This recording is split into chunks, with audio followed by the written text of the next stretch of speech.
लंका में हनुमान का प्रवेश। रामायण कथा। महेंद्र पर्वत पर खड़े होकर हनुमान ने पहले सामने की ओर देखा। अंततः सागर लहरा रहा था। ऊपर देखा तो अंततः आकाश था। पवन देवता का स्मरण करके उन्होंने अपनी लंबी भुजाओं आगे फैलाकर छलांग ली और पवन की गति से लंका की ओर उड़ चले। हवा को चीरते हुए वे गरजते चले जाते थे। मैनाक पर्वत ने उनको विश्राम देना चाहा, परंतु वे रुके नहीं। कुछ ही दूर गए होंगे कि नागों की माता सुरसा उनकी बुद्धि बल का परीक्षा लेने में मुंह फाड़कर उनकी ओर दौड़ी।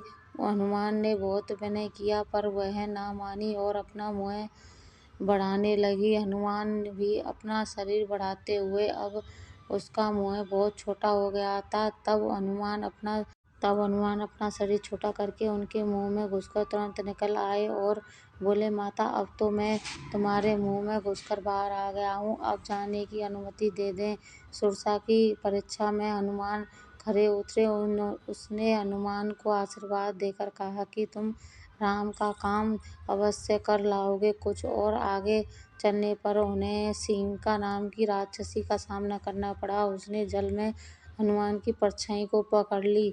उससे उनकी गति रुक गई और वे खिंचकर सींका के पास आ पहुंचे। हनुमान ने अपने नाखून से उसका पेट फाड़ डाला। वे फिर उड़े और समुद्र पार कर लंका जा पहुंचे। छोटा रूप बनाकर हनुमान एक पर्वत की चोटी पर चढ़ गए। वहां से सारी लंका दिखाई देती थी। उन्होंने देखा कि लंका के चारों ओर बड़ा मजबूत परकोटा है। परकोटे के चारों ओर खाई है और तरह तरह के हथियार लिए सैनिक पहरा दे रहे हैं।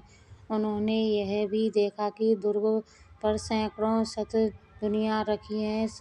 सोने की लंका जगमगा रही है। नगर की शोभा और सुरक्षा देखकर हनुमान चकित हो गए। उन्होंने रात के अंधेरे में लंका में प्रवेश करना ठीक समझा। बिड़ाल का सा छोटा रूप बनाकर हनुमान लुकते छुपते लंका में घुस गए। उन्होंने देखा कि लंका में एक से एक उत्तम भवन है। चांदनी रात में वे एक अटारी से दूसरी अटारी पर आसानी से कूदने लगे। सीता उनको कहीं दिखाई नहीं दी। तब वे रावण के महल में घुस गए। उन्होंने देखा कि रावण एक सजे हुए पलंग पर सो रहा था। आसपास और अनेक सुंदरियां सो रही।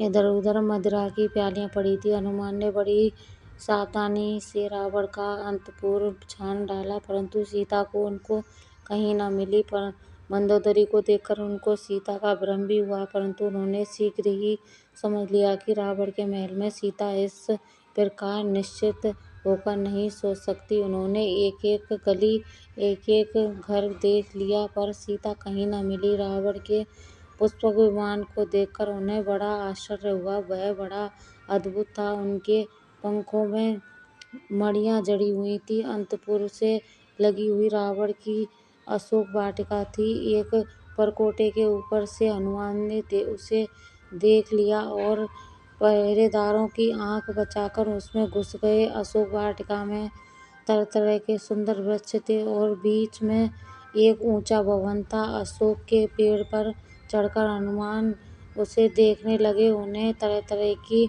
मुँह वाली अनेक राक्षसियां दिखाई दी। फिर उन्होंने देखा कि उनके बीच में एक उदास स्त्री बैठी आंसू बहा रही है। उनको लगा कि हो सकता है यही सीता जी हैं। उन्होंने मन ही मन में उन्हें प्रणाम किया और वे सोचने लगे कि किस प्रकार माता से बात हो। तरह तरह की बातें सोचते वे पत्तों में छिपे बैठे रहे। अब रात का अंतिम पहर आ गया। नगरी में वेद पाठ होने लगे थे। रावण भी जगा और अपनी रानियों और दासियों को लेकर अशोक वाटिका में आ पहुंचा। हनुमान डाली पर चिपक गए, जिससे किसी का निगाह उन पर न पड़े। रावण को देखकर सीता थर थर कांपने लगी। रावण ने सीता को अनेक प्रकार के भय व लोभ दिखाए, परंतु रावण का तिरस्कार ही किया। सीता ने कहा, यदि तुम मुझे स्वामी के पास ले जाकर क्षमा नहीं मांगोगे तो मैं तुम्हारा सर्वनाश कर डालूंगी। सोने की लंका मिट्टी में मिल जाएगी। क्रोध से आंखें लाल कर रावण बोला, मैंने सोचने के लिए 1 साल का समय दिया था। साल पूरा होने में 2 महीने बचे हैं। इस बीच यदि तुम मेरी बात नहीं मान लेती तो मैं अपनी चंद्रहास तलवार से तुम्हारा गला काट कर फेंक दूंगा। इतना कहकर रावण चला गया। रावण के चले जाने पर त्रिजटा नाम की एक बूढ़ी राक्षसी ने दूसरे राक्षसियों से कहा, पिछली रात मैंने एक सपना देखा है। सारी लंका समुद्र में डूब गई। विभीषण को छोड़कर सब दक्षिण दिशा को चले गए। यह सपना अच्छा नहीं है। मेरी राय में सीता जी की सेवा करने में ही भलाई है। पेड़ पर बैठे बैठे हनुमान सब कुछ देख सुन रहे थे। सीता का दुख देखकर वे दुखी भी थे।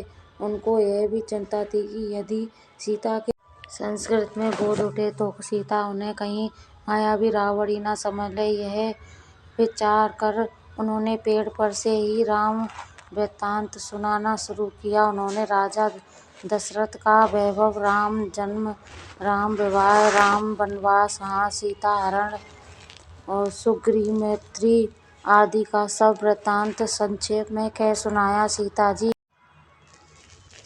आत्महत्या के विचार से उसी पेड़ के नीचे आ गईं जिस पर हनुमान बैठे थे। उन्होंने ऊपर की ओर देखा। हनुमान को देखकर पहले तो वे घबराईं, पर उनकी बातों से और उनके व्यवहार से भरोसा हो चला कि वे राम के ही दूत हैं और पता लेने के लिए यहाँ आए हैं। अब हनुमान ने देखा कि सीता के मन में बार बार संदेह उठ रहे हैं, तो उन्होंने पर्वत पर फेंके हुए आभूषणों की चर्चा की और अंत में राम की दी हुई मुद्रिका दी। अब सीता को पूरा भरोसा हो गया था कि हनुमान ने सीता का दुख सुना और राम का विवाह सुनाया। फिर उनको ढांढस बंधाते हुए कहा, समाचार पाते ही श्री राम सेना लेकर आएंगे और रावण का वध करके आपको ले जाएंगे। सीता जी ने अपना चूड़ामणि उतार कर हनुमान को दिया और कहा, जब तुम इसे स्वामी को दिखाओगे तो वे समझ जाएंगे कि तुम मुझसे मिल चुके हो। वीरवर